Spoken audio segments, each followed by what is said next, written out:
collect data from the shop floor to further enhance our processes. Manufacturing hubs are already there, and they will scale up, and they will get supersized as we proceed here. So the gaps currently, I don't need to spend too much time here. I think the speakers before me have spoken. I think India is not in a great shape today, and especially in our sector, the opportunity is much more. I mean, look at the number of illiterate people. The percentage is reduced, but still the number is high, and this is still dated.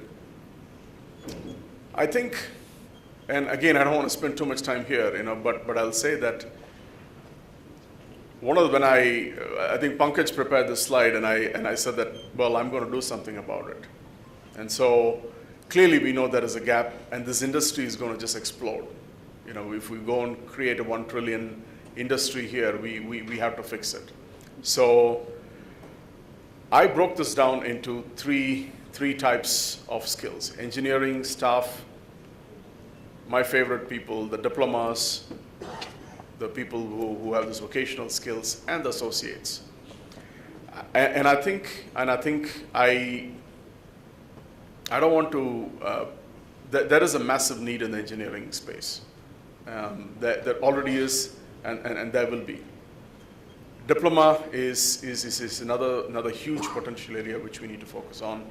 And then my heart goes out to the associates, because most of the folks there are either ungainfully employed, or as Pankaj said before, women are not constituent, and we are not also looking into one of our responsibilities of bringing people with special needs into this category. So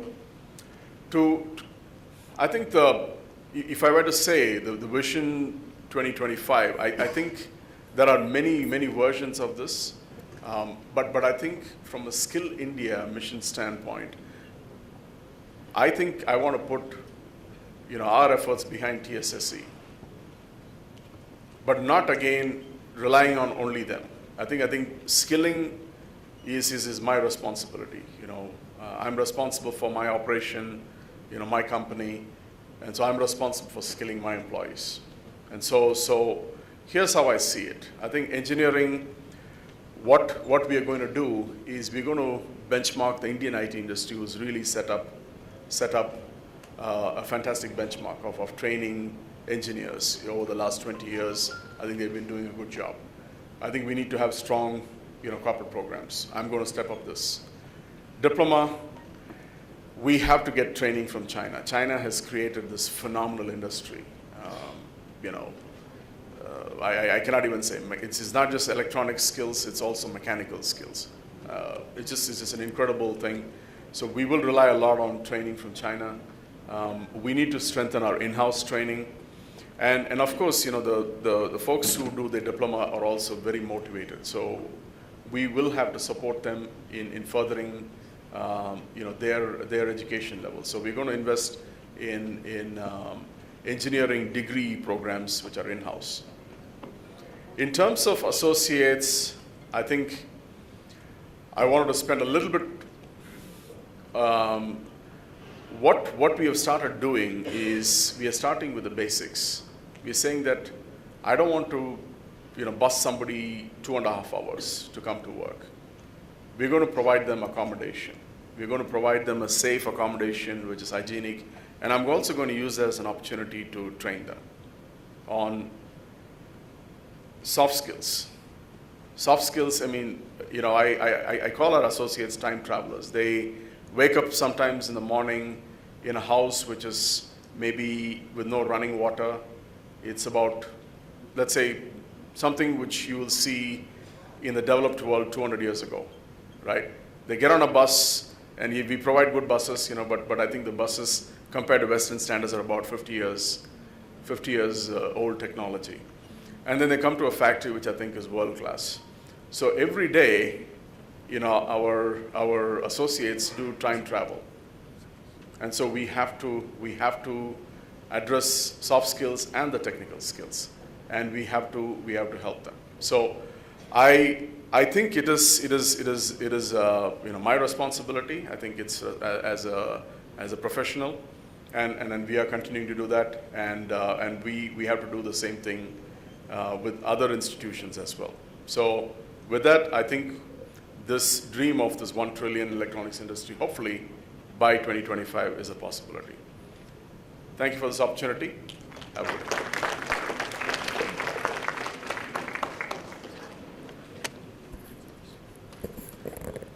Thank you. Thank you all the leaders sitting here. It's been a real pleasure interacting with you. And now I hand over back to Manisha to take forward the rest of the deliberations. I again thank all the leaders for sharing their valuable inputs with us. There is a small token of appreciation for all the leaders. I would request Mr. Akhil Gupta, Vice Chairman, Bharti Enterprise, to please present the memento to Sri N. Sivaselam, Special Secretary, DOT.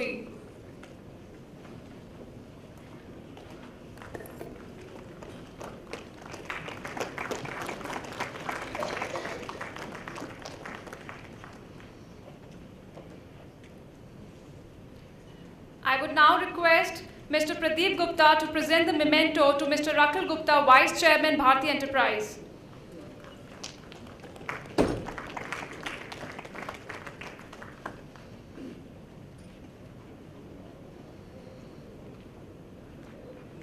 I would now request Dr. S.S. Pabla to present the memento to Mr. P. Balaji, Director, Regulatory Affairs and CSR, Vodafone.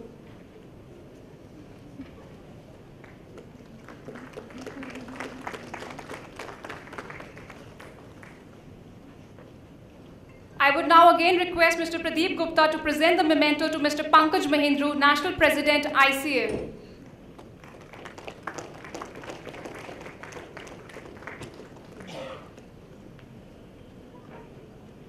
I would now request Lieutenant General Dr. S.P. Kochar to present the memento to Mr. Manish Kumar, CEO, NSDC.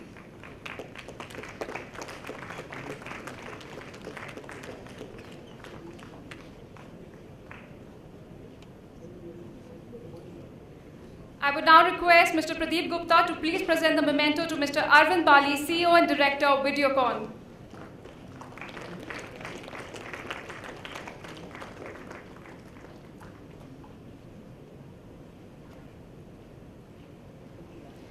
I would request Lieutenant General Dr. S.P. Kochar to present the memento to Mr. Josh Folger, MD, Foxconn.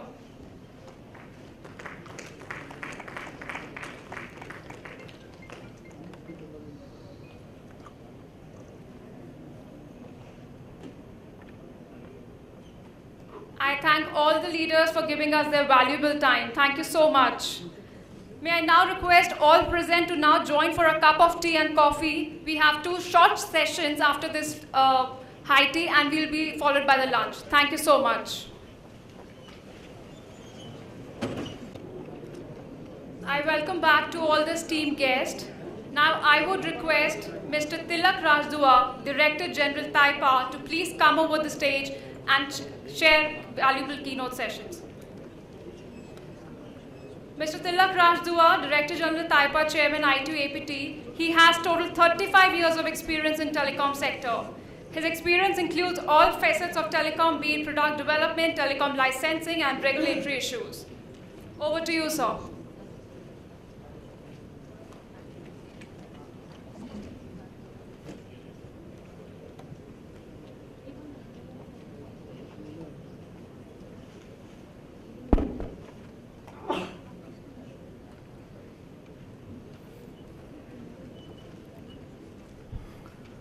Good afternoon, ladies and gentlemen. As I come onto the stage, I look a bit confused. I was not sure what time will be my session, what time I will be here, what will be the theme. And finally, when I requested General Kochar that I have another meeting, I have to go. So here I am. I think morning we heard a galaxy of eminent speakers drawn from all facets, be it academia, be it operators, be it the infrastructure providers, be it the manufacturers. I think it was a great listening to the experts on this. And finally, how are they going to get into skilling, upskilling and upgrading those skills to meet the present requirement, what is expected of. I'm going to say, divide into something like how this telecom scenario looks like, how this evolution has come about, and how do we train people to meet the present requirement so that they are employable. They are also able to take on the challenges which are coming with the new technologies that are being seen. Having seen the revolution, as I say, is now telecom revolution 4.0. I think I have seen this revolution from, I would say 0.0, or you can say 1.0, telecom 90s May, when the manufacturing sector was privatized, which is around 89-90. The then Prime Minister, Mr. Narasimha Rao, himself was holding all these charges. And then having seen this revolution 1.10 or 1.20 or 2.10 or whatever you want to call it, we've gone through a stage where a simple saying hello, hello was the biggest achievement. During this time, you line up in the evening, line up at 6:30, 7 o'clock so that you can get a call during the midnight so that you pay 1/4 of the rates. An STD, you want to do one STD call. I remember my sister still in Canada. If I have to make a call, I have to plan my finances so that I can speak to her for 3 minutes. It was a huge, huge challenge. We've seen the revolution from 100,000 subscribers, a great celebration when I was in Airtel. Then 500,000, big celebration.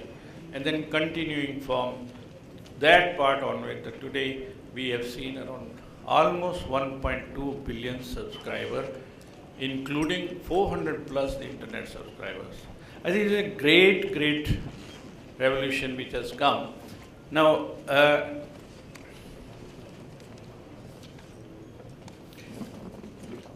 as I was talking to you regarding the revolution part of it, it's very well known fact, the revolutions do not always follow a linear time. Because we have been seeing this, we were talking till about 4 years back, 2G, 2.5G, 3G, 3.5G. And today, I think we are only talking of 5G. That is how this called revolution do not always follow a linear timeline. They are unpredictable, they are sporadic.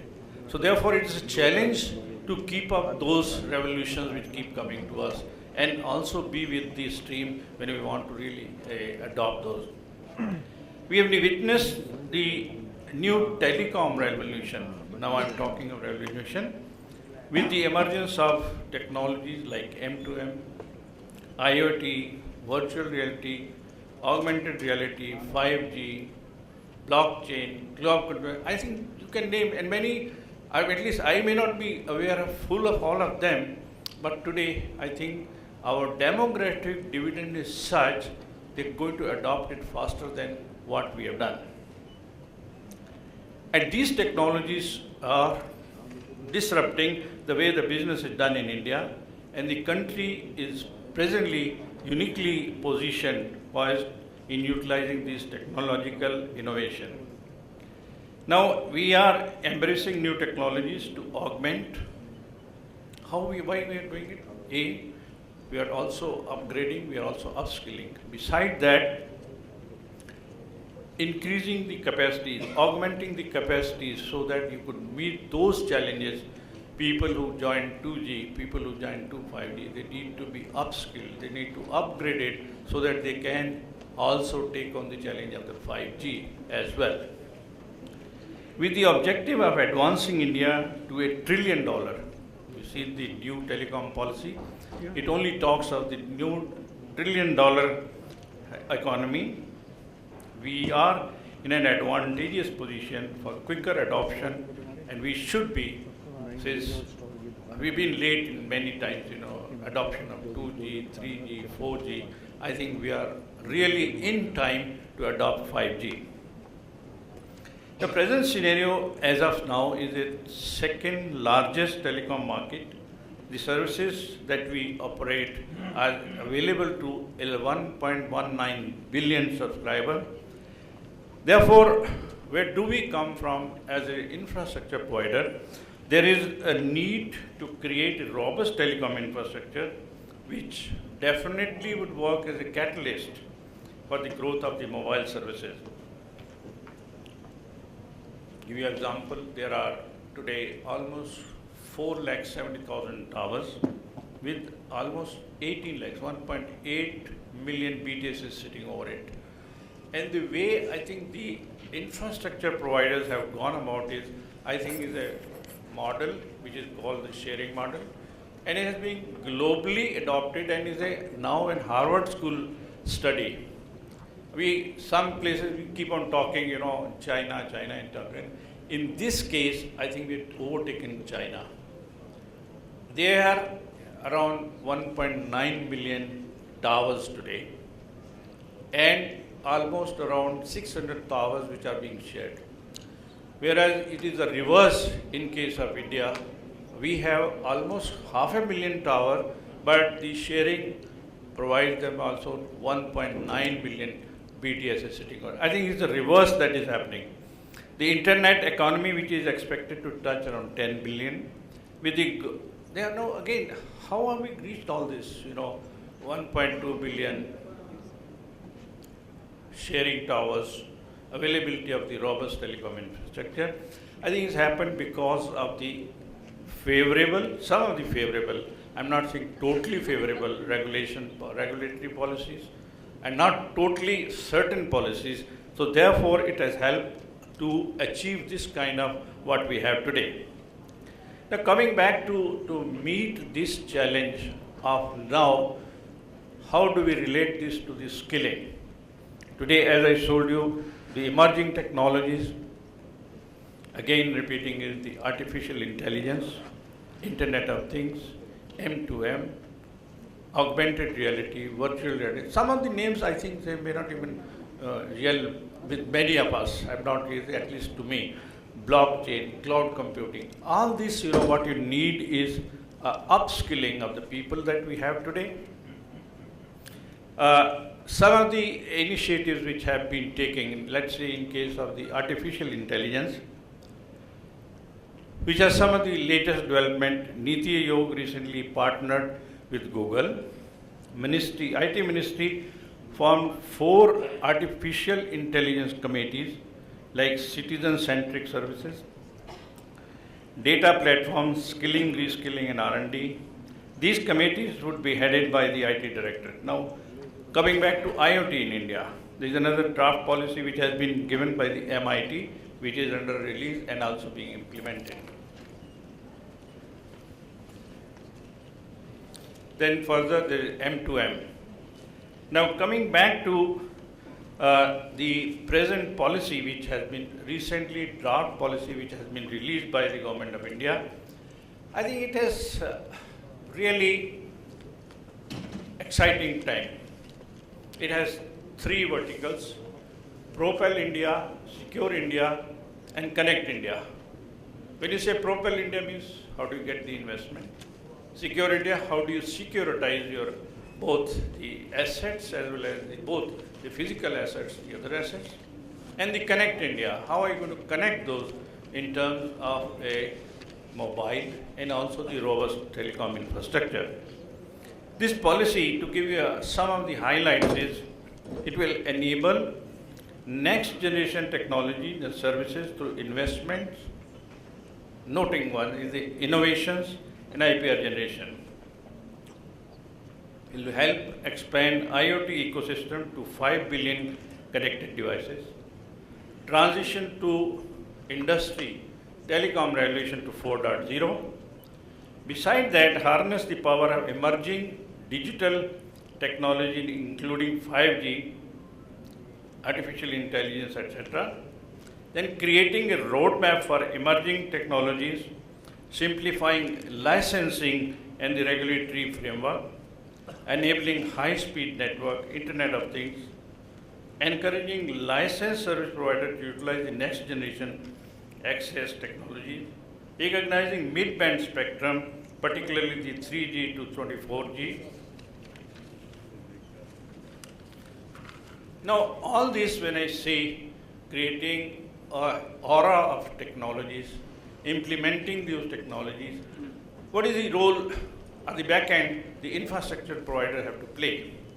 Now, address these challenges which are being faced by the sector will be instrumental.